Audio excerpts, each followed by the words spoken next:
Paolo at Kim, pinapakilig ang fans sa mga adjustments na ginagawa nila para sa isa't isa. Paolo, may pa-low-key na flex para kay Kim. Mga fans, nagdidilulo na naman sa bagong hints.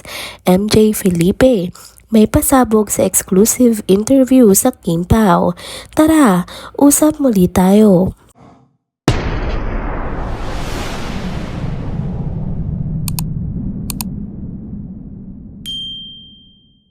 Hello mga ka-trenders! Welcome back muli sa ating channel. Kung bago pa lamang kayo dito, huwag nang kalimutang mag-like, mag-subscribe at i-hit na rin ang bell notification para lagi kayong updated sa mga balitang trending at napapanahon.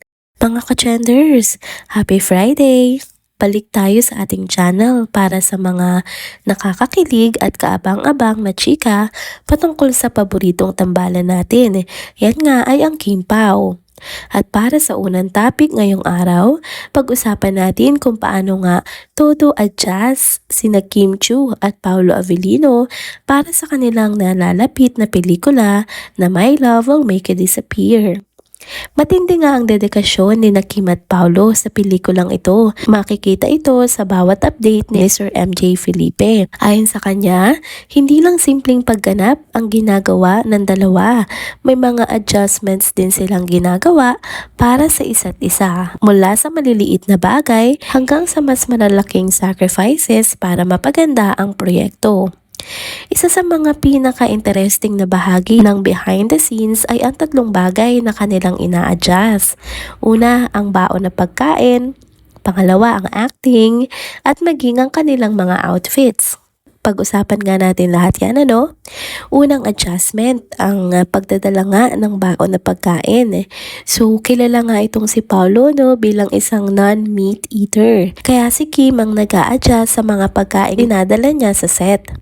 Para masigurong may makakain si Paolo, madalas siyang magdala ng fish at gulay habang si Paolo naman ay madalas din nagdadala ng comfort food para kay Kim. Ang cute lang, 'di ba? Kita mo talaga yung effort nilang dalawa para sa isa't isa. Kahit sa mga simpleng bagay lang katulad nga ng pagkain. Ang pangalawang adjustment naman na ginagawa nila ay ang pag-acting. Hindi nga madali ang pagbuo ng on-screen chemistry, lalo na kung magkaibang atake nila sa pag-arte. Si Kim, energetic at natural ang approach, samantalang si Paolo, master yan ng subtle but deep emotions. Pero kahit may pagkakaiba, kitang-kita na nag-a-adjust talaga sila para sa isa't isa. Sabi nga ng mga fans, ganyan talaga ang totoong teamwork. At pangatlo, ang kanilang outfits. Alam nyo ba na may mga eksenang kailangang mag-coordinate ng suot sina Kim at Paolo? Minsan si Kim ang nag-a-adjust sa outfit ni Paolo, minsan naman si Paolo ang nag-a-adjust para sumakto sa look naman ni Kim. May effort talaga sa bawat detalye para siguradong swak na swak ang kanilang mga eksena. Dahil nga sa mga effort at sacrifices na ito, hindi na nakapagtataka kung bakit grabe ang kilig ng kanilang mga fans. Samantala, may isa pang malaking update. Masayang-masaya nga at official nang idineklarang rated PG ang pelikula na My Love Will Make You Disappear ayon yan mismo sa MTRCB. Ibig sabihin, mas maraming ang audience sa makakapanood, lalo na ang mga young fans ng Kim Pao. At dahil PG-rated ito, asahan na ang tamang timpla ng romance, drama at kilig na swak sa lahat ng edad. Pero ang tanong, may matitinding hugot kaya dito? May nakakaiyak kayang eksena? O baka naman may pasabog na unexpected twist? Wala pang masyadong detalye tungkol sa kwento, pero isang bagay lang ang sigurado. Excited ang lahat para sa nasabing pelikula.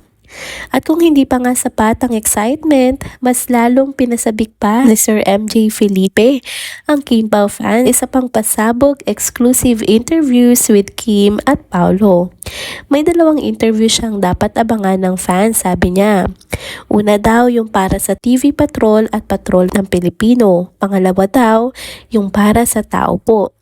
Hindi niya diretsahang sinabi kung ano ang laman ng interviews na ito, pero may mga bahaging siyang ayoko na lang mag-talk ng marami pero you have to watch out for these. Mukhang may mga revelasyon o nakakakilig na kwento ang dalawa. Sa lahat nga ng updates na ito, isang bagay lang ang malinaw, lahat ng mata ay nakatutok kay Kim at Paolo. Sa bawat adjustments na ginagawa nila sa pagiging PG-rated ng pelikula at sa mga upcoming interviews na siguradong may pasabog, walang dudang magiging isa itong pelikulang sulit panoorin.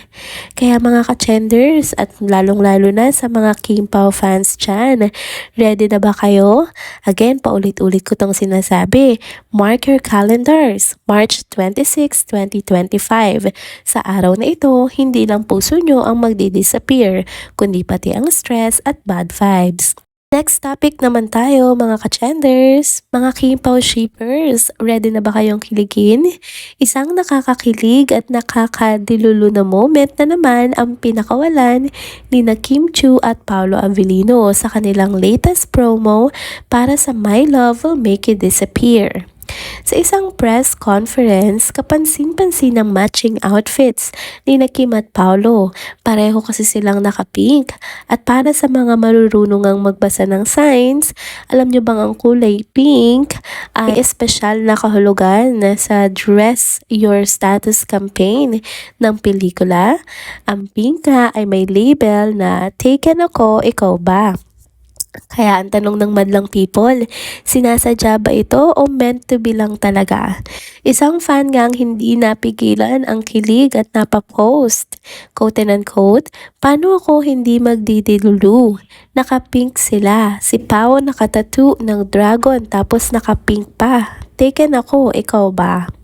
At dahil alam natin kung gaano nga ka-private si Paolo pagdating sa personal na buhay, hindi maiwasan ng mga fans na mapaisip. Coincidence lang nga ba ito o may pa-subtle flex na nagaganap?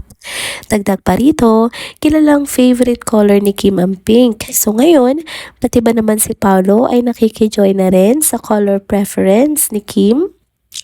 Isa nga daw itong love language alert para kay Paolo. Kung atin ding babalikan, hindi nga itong unang beses na nagkaroon ng coordinated outfit moments sina Kim at Paolo. Ilang beses na silang nahuling magka-twinning sa kulay mula sa casual events hanggang sa mga rehearsals. Effortless matching o sign na sila talaga ang magka-vibes, 'di ba? Isa lang ang sigurado, habang papalapit na nga ng papalapit ang showing ng pelikulang My Love Will Make You Disappear, lalong dumarami ang mga Kim Pao kilig moments na nagpapasabog ng excitement sa mga fans. So kayo mga ka-chenders, kayo na ang humusga ha? Taken na nga ba sila or nagdidululo lang tayo? Drop your thoughts on the comment sections below. And there you have it mga ka-chenders. Dito na po muna nagtatapos ang ating isa na namang trending video update. Salamat sa inyong pagsubaybay at pagsama sa akin hanggang sa dulo ng video na ito. Pero bago kayo umalis, huwag niyo pong kalimutang mag-like, mag-comment, mag-subscribe at i-hit na rin ang bell notification para lagi kayong updated sa mga balitang trending at napapanahon. Kita-kits sa susunod na video. Paalam!